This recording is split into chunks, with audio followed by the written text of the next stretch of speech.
चार पॉइंट्स मैं आपके जरिए गवर्नमेंट की नोटिस में लाना चाहता हूँ। एक, जो बजट में सिग्निफिकेंटली डिक्रीज किया गया बजट एलोकेशन में जम्मू कश्मीर के हवाले से, तकरीबन 1,000 करोड़ रुपए का डिक्रीज किया गया। ये इसका जवाब अभी भी नहीं मिला, बजट के स्पीच में भी नहीं मिला, रेस्पॉन्स में भी नहीं मिला कि ऐसा क्यों किया गया। जबकि जम्मू कश्मीर जैसा कि आप जानते हैं, लॉकडाउन से पहले भी लॉकडाउन से गुजरा है। 2019 में जब 370 हटाया गया, एक साल तक वहां पे गवर्नमेंट इम्पोज लॉकडाउन था। तो हर कोई इंडस्ट्री, हर कोई सेक्टर जो है वो मुश्किलात से गुजरा, लॉकडाउन से गुजरा, फिर उसके बिजनेस बंद हुए, उसके बाद कोरोना का लॉकडाउन हुआ। तो ये जो कंपनसेट होना चाहिए था, कंपनसेट करने के बजाय एलोकेशन जो है पिछले साल से 1,000 करोड़ रुपया कम हुआ। इसका जवाब नहीं मिला कि ये एलोकेशन जो है कम क्यों किया गया, और बजाय कंपनसेट करने की ये सजा क्यों दे रही है। जम्मू कश्मीर, जैसा कि आप जानते हैं, 370 हटाने के बाद आज तक इन 5 सालों में पहली बार अनएम्प्लॉयमेंट रेट मुल्क में सबसे ज्यादा है जम्मू कश्मीर।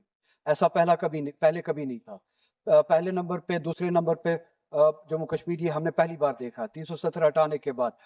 इस बजट में हमने टारगेटेड एम्प्लॉयमेंट स्कीम्स जो है, इस इशू को एड्रेस करने के लिए कुछ नहीं देखा। इसके बरक्स उसके हवाले से भी कोई जवाब नहीं आया। मैं चाहता हूं कि एक जवाब आए।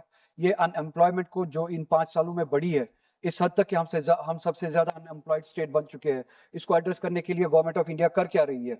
उसके बरक्स आप देखिए, पुलिस का जो बजट है उसमें एलोकेशन तकरीबन 1,000 करोड़ रुपए के करीब बढ़ा दी गई है। इंडस्ट्रीज पे नहीं, हेल्थ सेक्टर पे नहीं, एजुकेशन पे नहीं, हॉर्टिकल्चर पे नहीं, टूरिज्म पे नहीं, बल्कि पुलिस पे 1,000 करोड़ रुपए का इंक्रीमेंट किया गया है इस बजट में।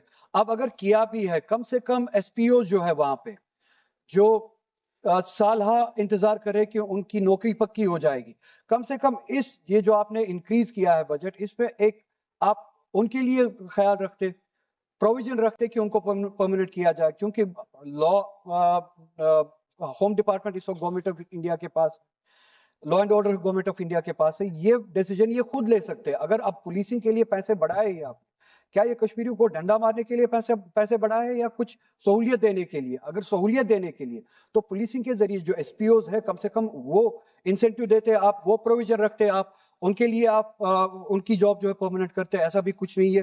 टूरिज्म जो है, जैसा कि मैंने कहा, 2019 से पहले भी जब वो सैलाब आया था, फ्लड आया था, तब से लेके अभी तक कंटिन्यूअसली इन हालात से गुजर रहा है। बस एक मिनट मैम, इन हालात से गुजर रहा है। टूरिज्म के सेक्टर को एड्रेस करने के लिए भी, उसको कंपनसेट, इंसेंटिवाइज करने के लिए भी कोई प्रोविजन नहीं है।